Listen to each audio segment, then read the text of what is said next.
नमस्कार, आप देख रहे हैं न्यूज 18। मैं हूं आपके साथ मेनका चौधरी। और पिथौरागढ़ से खौफनाक तस्वीरें सामने आई, जहां कैमरे में लैंडस्लाइड की तस्वीरें कैद हुई है। आप भी देखिए कि कैसे हजारों टन मलबा चंद सेकंड में ही जमींदोज हो गया। दरकती पहाड़ी, धुएं का गुबार,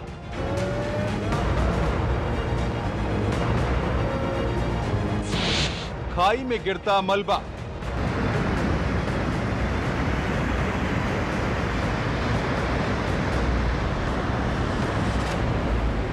तस्वीरें पिथौरागढ़ की हैं, जहां से एक खौफनाक तस्वीरें सामने आई हैं।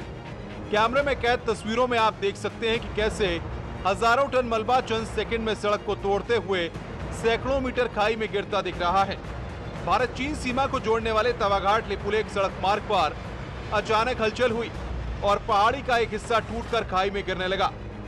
लाइव वीडियो में आप देख सकते हैं कि कैसे मलबा अचानक नीचे गिरने लगा। हालांकि बीआरओ ने पहाड़ी दरकने की आशंका को देखते हुए पहले ही सड़क को बंद कर दिया था, जिससे बड़ा हादसा होने से टल गया। शांतिवन के पास पहाड़ी दरकने के बाद दोनों ओर कई वाहन फंसे हुए हैं। कुछ दिन पहले भी इसी जगह पर पहाड़ी के नीचे दबने से 3 लोगों की मौत हो गई थी। विजयवर्धन उप्रेती, न्यूज 18 पिथौरागढ़। और इधर उत्तराखंड में 3 दिन में तीसरी बार कोविड की गाइडलाइंस बदल दी गई। अब राज्य में हफ्ते में 3 दिन बाजार खुलेंगे। सुबह 8 बजे से शाम 5 बजे तक दुकानें खुलेंगी। 9, 11 और 14 जून को बाजार खोलने का फैसला लिया गया है और ये आदेश मुख्य सचिव ओम प्रकाश ने जारी किए हैं।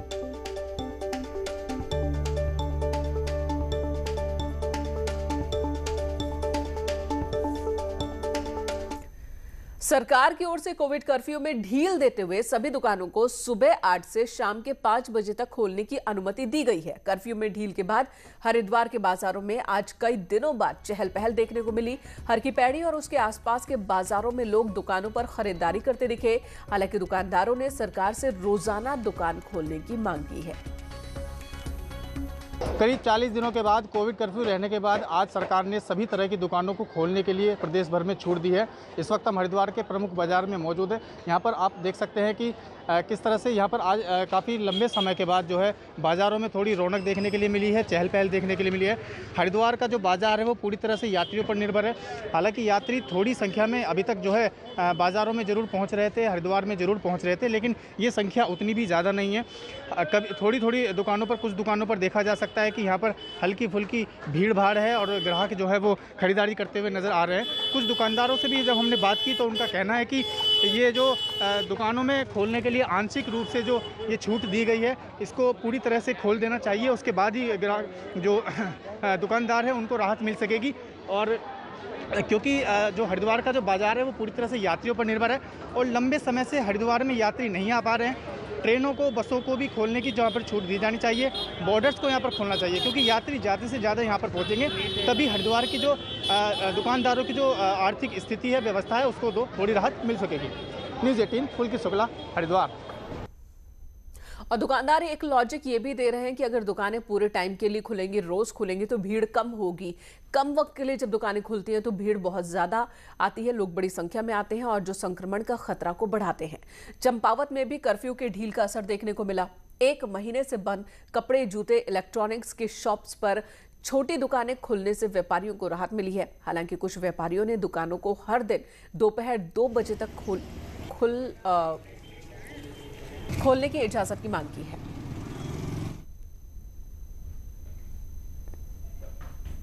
आखिरकार 1 महीने के बाद चंपावत के बाजारों में वैसी ही रौनक देखने को मिली थी जो कोविड कर्फ्यू से पहले लगा था।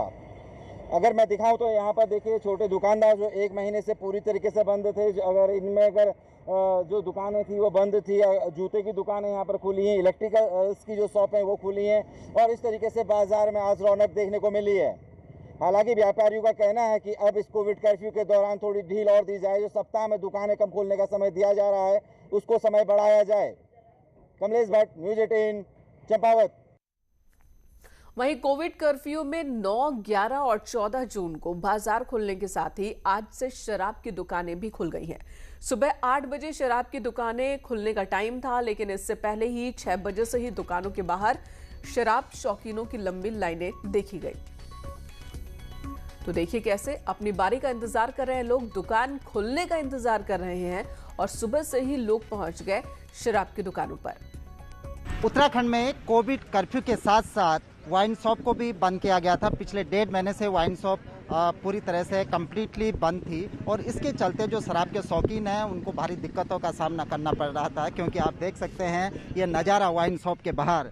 आज 1.5 महीने बाद वाइन शॉप खुलने जा रही हैं। 8 बजे का समय निर्धारित किया गया है, लेकिन यहाँ पर सुबह 6 बजे से ही खरीदारों की लंबी लंबी कतारें लग गई है। कमोबेश जिस तरह से ये नज़ारा आप देख रहे हैं, पूरे देहरादून में जहाँ जहाँ भी वाइन शॉप है उनके बाहर आपको इस तरह का नज़ारा देखने को मिल जाएगा। दोस्त यार, आप अभी तो दुकान खुली नहीं है सर। एक्चुअली में ऐसा है, जिसने शराब पीनी है, जब लॉकडाउन में लोग 1500 रुपये की बोतल लेंगे, तो अब इससे बढ़िया थोड़ी देर सुबह जल्दी आके थोड़ा यहाँ से अवेलेबल करेंगे, हाफ रेट पे मिलेगी। इससे बढ़िया हमारी केजरीवाल सरकार है, देखिए घर घर होम डिलीवरी दी उन्होंने। आप दिल्ली से आए? हम तो यहीं के, हम आपको वैसे बता रहे हैं कि इससे बढ़िया तो होते। हमने जब देखा शराब के इतने सारे वो हैं लोग पीने वाले, तो होम डिलीवरी दी, 20-30 रुपये एक्स्ट्रा लिया। डबल रेट तो नहीं हुआ, यहाँ पे ब्लैक में बिकी 1500 रुपये की बोतलें बिक रही हैं। आपका क्या कहना दोस्त, आप लाइन में लगे? अब यही कि जो दारू है एक दवाई की तरह है, तो थोड़ा सा लो उसे दवाई की तरह और एंजॉय करो बस। आप सुबह ही आ गए? अभी तो 8 बजे खुलेगा, कितने बजे खुलेगा? भाई साहब, हमारी इतनी होने वाली है अभी कि इतनी भीड़ आएगी कि सब कुछ खत्म हो जाएगा, इसलिए पहले से ही अपना नंबर लगा के रखे है। सर कब तक खड़े रहेंगे? खड़े जब तक मिलेंगे। कितना टाइम हो गया खड़े? हो गया बस 10-15 मिनट। आप कब से खड़े हैं? अभी आया हूँ। क्या शराब लेनी है जी? क्या इस बीच दिक्कतें हुई? पूरी दुकानें वगैरह बंद थी? दिक्कत है, दिक्कत है, तो सामान नहीं मिला कोई, तो दिक्कत है। ब्लैक से खरीदी इस पर? नहीं। इस बीच आपने क्या किया, ब्लैक मार्केटिंग से खरीदी? जी नहीं, मैं तो अभी आया। कितने देर हो गई खड़े? 1 घंटा हो गया। 1 घंटा? हाँ। तो आप देख सकते हैं कि जो शराब के शौकीन हैं, पिछले 1.5 महीने से जो वाइन शॉप हैं वो पूरी तरह से बंद रही। आज जब वाइन शॉप खुलेंगी तो उसके लिए सुबह से ही लोग लाइनों में खड़े हो गए। कैमरा पर्सन भरत शर्मा के साथ सुनील नौप्रभात, न्यूज़ 18 देहरादून। उधर नैनीताल से भी कुछ इसी तरह की तस्वीरें देखने को मिली है, जहां पर लोग समय से पहले ही शराब की दुकानों पर पहुंच गए। नैनीताल की तल्लीताल दुकान का जायजा लिया हमारे सहयोगी वीरेंद्र बिष्ट ने। आखिरकार 1.5 महीने बाद मदिरा की जो दुकानें हैं वो खुली हैं और इस तरह से सुबह से ही जो भीड़ है वो लगी हुई है। लोग जो शराब है वो लेके जा रहे हैं। हालांकि जिस तरह से लगातार शराब की दुकानें बंद थी तो लोगों को तलब भी काफ़ी ज़्यादा थी, तो लोग आज सुबह ही मदिरा खरीदने के लिए पहुंच गए हैं। और ये देख सकते हैं कि जो दुकान है वहाँ से लगातार इस तरह जो मदिरा है या शराब है उसको ख़रीदा जा रहा है और इस तरह से जो लाइनें हैं वो लगी हुई हैं। हालांकि जिस तरह से पिछले दिनों सरकार ने एक SOP जारी की थी, 3 दिन शराब खोल दिया गया था और 2 दिन राशन की दुकान खोल दिया गया था, तो सोशल साइट में भी उसके लिए काफ़ी जो लोग थे वो एक हंसी का पात्र बना रहे थे। लेकिन जिस तरह से अब शराब की दुकानों पर भीड़ देखी जा रही है और जो लोग हैं वो सुबह से इस तरह से आ रहे हैं। दुकान 8 बजे खुली है और 7:30 बजे से ही लाइन लगना शुरू हो गई थी और जो लोग हैं वो चाहे पेटी हो चाहे अपने जो बैग हैं उनको भरकर शराब लेके जा रहे हैं। हालांकि जिस तरह से लोगों में शराब को लेके पिछले साल उत्साह था, यही वो दुकान थी जहां पर जो बर्फबारी के दौरान या जो ओले गिरे थे उस दौरान भी लाइन में खड़े हुए थे, लेकिन उतना उत्साह इस बार नहीं दिख रहा है। वीरेंद्र बिष्ट, न्यूज़ 18 नैनीताल। देहरादून से खबर, जहां थोड़ी ही देर में सचिवालय में तीरथ कैबिनेट की बैठक शुरू होने वाली है। बताया जा रहा है कि आज की कैबिनेट मीटिंग के दौरान वात्सल्य योजना पर मुहर लग सकती है। वात्सल्य योजना के तहत कोविड की वजह से अनाथ हुए बच्चों को सरकार की ओर से मदद दी जाएगी।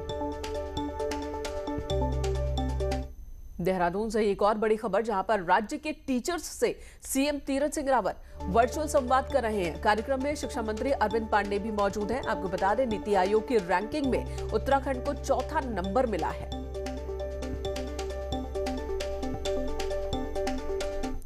उधर नैनीताल में कैंची धाम मंदिर को भक्तों के लिए बंद कर दिया गया है। साथ ही 15 जून को भी मंदिर के स्थापना दिवस के लिए मंदिर के आसपास भीड़ लगाने पर रोक लगाई गई है। इसके लिए जिला प्रशासन ने अपनी तैयारियां शुरू कर दी हैं। एसडीएम ने कहा कि मंदिर प्रबंधन ने आवाजाही रोक दी है और कोविड नियमों के तहत व्यवस्था की जा रही है। वहीं एसडीएम ने बताया कि अगर कोई जबरन आने की कोशिश करेगा तो उसके खिलाफ कार्रवाई होगी। आपको बता दें, नैनीताल के कैची धाम में हर साल 15 जून को स्थापना दिवस मनाया जाता है और लाखों लोग यहां पर पहुंचते हैं देश विदेश से। पिछले साल भी कोविड की वजह से यहां पर भीड़ नहीं थी, मेला का आयोजन नहीं हो सका था और इस बार भी मंदिर प्रशासन ने मेला का आयोजन न करने का फैसला लिया है। तो मंदिर समिति के द्वारा जो निर्णय लिया गया है कि मेले का जो आयोजन है वो नहीं किया जाएगा, तो इसको समाचार पत्रों के माध्यम से और अन्य लोगों के माध्यम से मैसेज दे दिया गया है कि जो भी श्रद्धालु हैं वो घर पर रह के ही बाबा का नमन करेंगे और वो इन जगहों पे ये मंदिर की तरफ नहीं आएंगे। अगर इसके बावजूद भी कोई लोग जबरदस्ती आने की कोशिश करते हैं तो फिर पुलिस के माध्यम से उसको दूर किया जाए। इधर टिहरी में कोविड के मामले कम होने के बाद अब स्वास्थ्य विभाग के लिए डेंगू से निपटना भी एक चुनौती बन गई है। टिहरी झील से सटे प्रतापनगर, रोलाकोट, धौलदार, जारखड़ी धार और मुनि की रेती में डेंगू का प्रकोप देखा जा रहा है, जिसकी वजह से स्वास्थ्य विभाग तैयारियों में जुट गया है। जिला अस्पताल बौराड़ी और नरेंद्रनगर अस्पताल में 10-10 बेड का डेंगू वार्ड तैयार किया जा रहा है। सीएमओ का कहना है कि डेंगू को देखते हुए टिहरी झील से सटे क्षेत्रों में दवाइयों का छिड़काव और अस्पतालों में जरूरी दवाइयां भेजी जा रही हैं।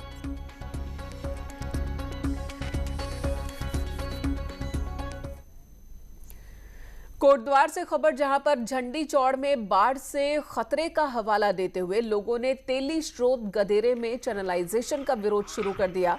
लोगों की मांग है कि मानकों के तहत ही चैनलाइजेशन का काम किया जाना चाहिए, साथ ही चैनलाइजेशन के दौरान टूटी सुरक्षा दीवारों की मरम्मत की जाए। लोगों का कहना है कि तेली स्रोत में मानकों के विपरीत खनन जारी है, जिससे कि उनके घरों और खेतों में बाढ़ का खतरा बना हुआ है। लोगों के विरोध को देखकर सिंचाई विभाग की टीम ने सुरक्षा दीवारों का निरीक्षण किया और प्रशासन को रिपोर्ट सौंपी है।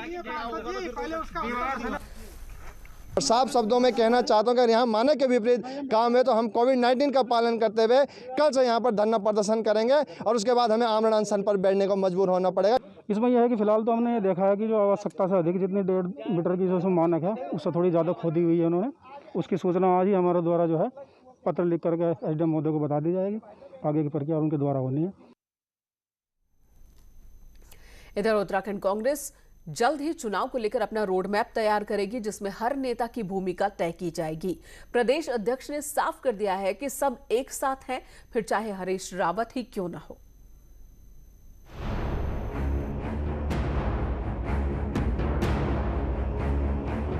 सोमवार को दिल्ली में कांग्रेस के 4 बड़े नेताओं की 5 घंटे मीटिंग हुई। इसमें हरीश रावत, प्रीतम सिंह, इंदिरा हृदयेश और प्रभारी देवेंद्र यादव मौजूद रहे।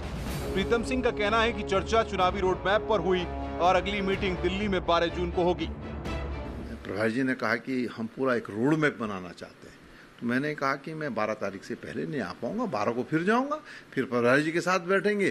प्रभारी जी के साथ जो है निश्चित रूप से, क्योंकि अभी कोरोना है और कोरोना के बाद जब स्थिति सामान्य होगी तो एक रोड मैप के साथ जो है कांग्रेस चलेगी। वहीं प्रीतम सिंह ने साफ किया कि प्रभारी को बदले जाने की खबरें बेबुनियाद हैं, तो बीजेपी नेताओं को निशाने पर लेते हुए कहा, जो लोग सोचते हैं कि हरीश रावत अलग हैं और बाकी नेता अलग, वो ये समझ लें कि ऐसा कहने से काम चलने वाला नहीं है। हरीश रावत जी हमारे बहुत वरिष्ठ नेता हैं, राष्ट्रीय महासचिव हैं और CWC के सदस्य हैं।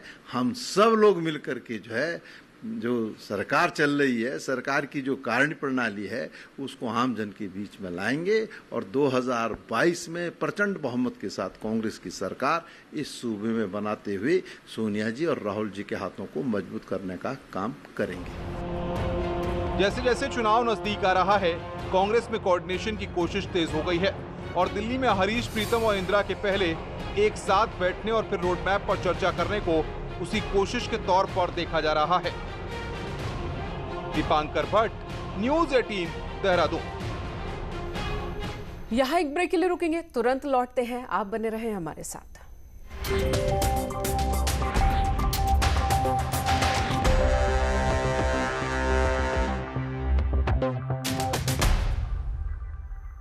हेडलाइन प्रेजेंटेड बाय आइसन गुरु कूलर। गर्मी शुरू, आ गया गुरु। आइसन घर लाए खुशियां।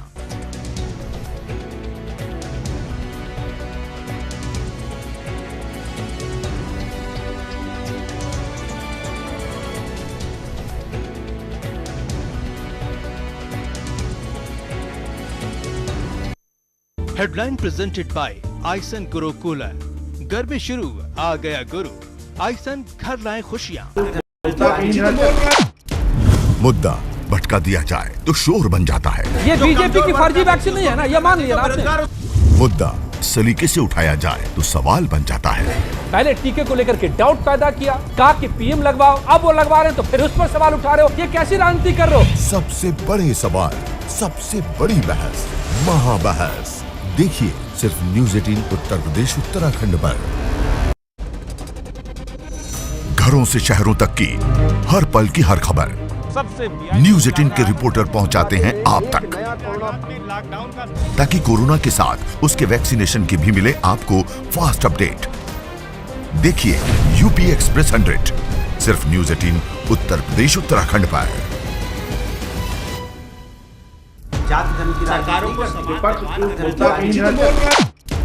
मुद्दा भटका दिया जाए तो शोर बन जाता है। ये बीजेपी की फर्जी वैक्सीन नहीं है ना, ये मान लिया आपने। मुद्दा सलीके से उठाया जाए तो सवाल बन जाता है। पहले टीके को लेकर के डाउट पैदा किया, कहा कि पीएम लगवाओ, अब वो लगवा रहे हैं तो फिर उस पर सवाल उठा रहे हो। ये कैसी राजनीति कर रहे हो? सबसे बड़े सवाल, सबसे बड़ी बहस, महाबहस देखिए सिर्फ न्यूज़ 18 उत्तर प्रदेश उत्तराखंड पर। घरों से शहरों तक की हर पल की हर खबर न्यूज़ 18 के रिपोर्टर पहुंचाते हैं आप तक, ताकि कोरोना के साथ उसके वैक्सीनेशन की भी मिले आपको फास्ट अपडेट। देखिए यूपी एक्सप्रेस 100 सिर्फ न्यूज़ 18 उत्तर प्रदेश उत्तराखंड पर।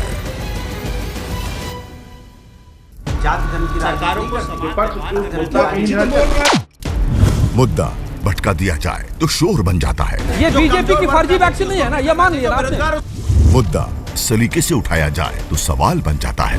पहले टीके को लेकर के डाउट पैदा किया, कहा कि पीएम लगवाओ, अब वो लगवा रहे हैं तो फिर उस पर सवाल उठा रहे हो। ये कैसी राजनीति कर रहे हो? सबसे बड़े सवाल, सबसे बड़ी बहस, महाबहस देखिए सिर्फ न्यूज़ 18 उत्तर प्रदेश उत्तराखंड पर। घरों से शहरों तक की हर पल की हर खबर न्यूज़ 18 के रिपोर्टर पहुंचाते हैं आप तक, ताकि कोरोना के साथ उसके वैक्सीनेशन की भी मिले आपको फास्ट अपडेट। देखिए यूपी एक्सप्रेस 100 सिर्फ न्यूज़ 18 उत्तर प्रदेश उत्तराखंड पर।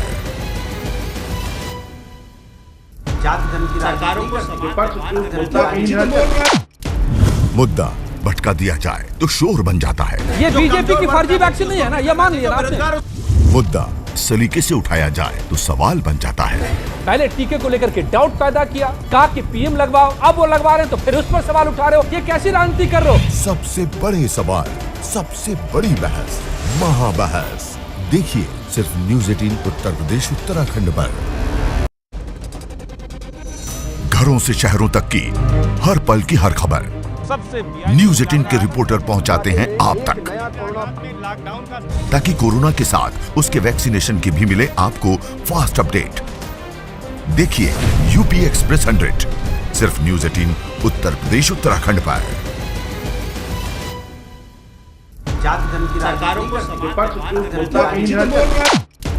मुद्दा भटका दिया जाए तो शोर बन जाता है। ये बीजेपी की फर्जी वैक्सीन नहीं है ना, ये मान लिया आपने। मुद्दा सलीके से उठाया जाए तो सवाल बन जाता है। पहले टीके को लेकर के डाउट पैदा किया, कहा कि पीएम लगवाओ, अब वो लगवा रहे हैं तो फिर उस पर सवाल उठा रहे हो। ये कैसी राजनीति कर रहे हो? सबसे बड़े सवाल, सबसे बड़ी बहस, महाबहस देखिए सिर्फ न्यूज़ 18 उत्तर प्रदेश उत्तराखंड पर।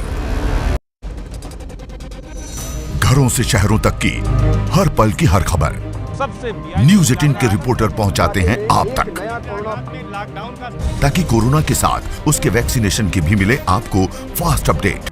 इस न्यूज़ हेडलाइंस के प्रायोजक पेट सफा आयुर्वेदिक जूस, पेट सफा हर रोग दफा।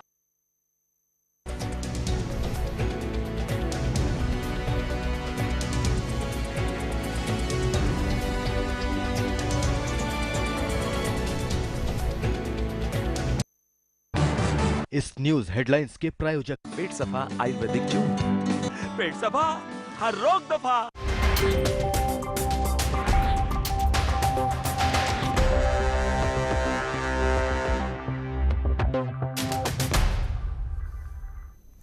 खबर रुद्रप्रयाग से, जहां पर साल भर पर्यटकों से गुलजार रहने वाले चोपता और ऊखीमठ के कैंपों में आजकल सन्नाटा पसरा है। कोरोना महामारी की वजह से बीते 2 सालों से चोपता और ऊखीमठ में कैंप और रिजॉर्ट बंद पड़े हैं। कोरोना महामारी की वजह से पर्यटन व्यवसाय को भारी नुकसान पहुंचा है। कैंप और रिजॉर्ट के मालिक कर्ज तले दबे हुए हैं, तो वहीं काम करने वाले सैकड़ों युवाओं के सामने रोजगार की समस्या खड़ी हो गई है।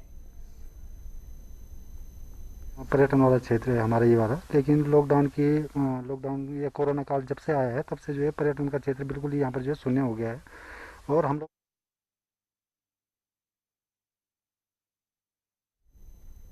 इधर कोऑपरेटिव बैंक एक बार फिर से बम्पर भर्तियां करने जा रहा है। क्लर्क और उससे ऊपर के खाली पड़े 380 पदों पर इसी साल भर्ती होनी है। मंगलवार को सभी कोऑपरेटिव बैंकों के प्रतिनिधियों की मीटिंग लेने के बाद कोऑपरेटिव बैंक मंत्री धन सिंह रावत ने ये जानकारी दी। मंत्री का कहना है कि लॉकडाउन के बावजूद कोऑपरेटिव बैंक लाभ में रहे हैं। विभाग 60% एनपीए वसूलने में भी कामयाब रहा है।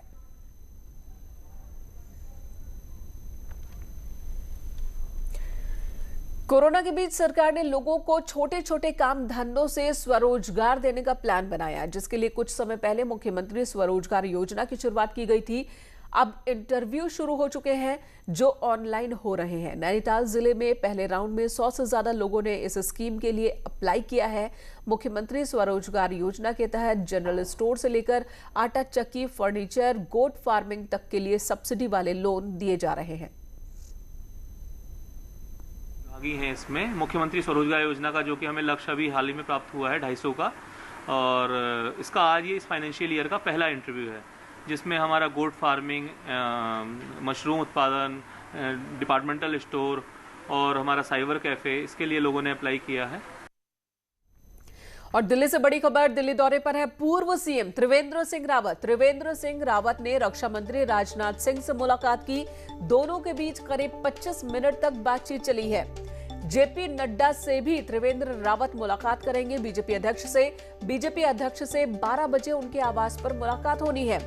बेहद अहम मानी जा रही है ये मुलाकात, क्योंकि पिछले कुछ दिनों से लगातार ये देखने को मिल रहा है कि त्रिवेंद्र सिंह रावत को लेकर कुछ सुर बदले हुए हैं। त्रिवेंद्र सिंह रावत से पहले तीरथ सिंह रावत, जो इस वक्त मुख्यमंत्री उत्तराखंड के 4 दिन दिल्ली में रहकर कल ही लौटे हैं, और अब पूर्व मुख्यमंत्री त्रिवेंद्र सिंह रावत दिल्ली पहुंच चुके हैं, जहां पर राजनाथ सिंह से उनकी मुलाकात हो चुकी है। बीजेपी के राष्ट्रीय अध्यक्ष से मुलाकात होनी है। 12 बजे ये मुलाकात होगी और उसके बाद कई और मंत्रियों से भी मुलाकात का कार्यक्रम है। और इधर टिहरी में कोविड टेस्टिंग बढ़ाने के लिए स्वास्थ्य विभाग ने दिल्ली की एक पैथोलॉजी लैब से करार किया है। नई टिहरी जिला अस्पताल में पैथोलॉजी द्वारा निःशुल्क कोविड टेस्टिंग के लिए कैंप लगाया गया। अब नई टिहरी और कीर्तिनगर में रैपिड टेस्टिंग की जाएगी। साथ ही इसकी पूरी रिपोर्ट सीएमओ ऑफिस और देहरादून भेजी जाएगी। सीएमओ का कहना है कि फिलहाल जिन क्षेत्रों में ज्यादा आवाजाही और लैब पर लोड ज्यादा है, वहां पर कैंप लगाया जाएगा। ज़्यादा से ज़्यादा टेस्टिंग कोविड की हम एंटीजन और रैपिड टेस्टिंग कर पाएँ, ताकि जितना कंटामिनेशन है और जितना केसेस बढ़ रहे हैं उसको हम पॉजिटिव को टेस्ट कर हम उनको कंटेन कर पाएँ। इधर कुमाऊं में कोरोना के कारण दूसरे गंभीर रोगों से जूझ रहे मरीजों की जान पर बनाई थी, क्योंकि यहां के सबसे बड़े अस्पताल सुशीला तिवारी के कोविड हॉस्पिटल बनने के बाद दूसरे रोगों की ओपीडी बंद करनी पड़ी थी। लेकिन अब डीआरडीओ ने हल्द्वानी मेडिकल कॉलेज में 500 बेड का अस्थायी हॉस्पिटल बनाया, जिसके बाद सुशीला तिवारी हॉस्पिटल को जनरल मरीजों के लिए खोलने का फैसला लिया गया। 11 जून से जनरल ओपीडी शुरू हो जाएगी।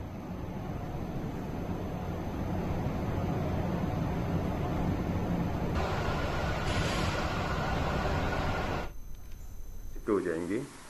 कोविड पॉजिटिव वाले केसेज हम यहाँ पे लेंगे।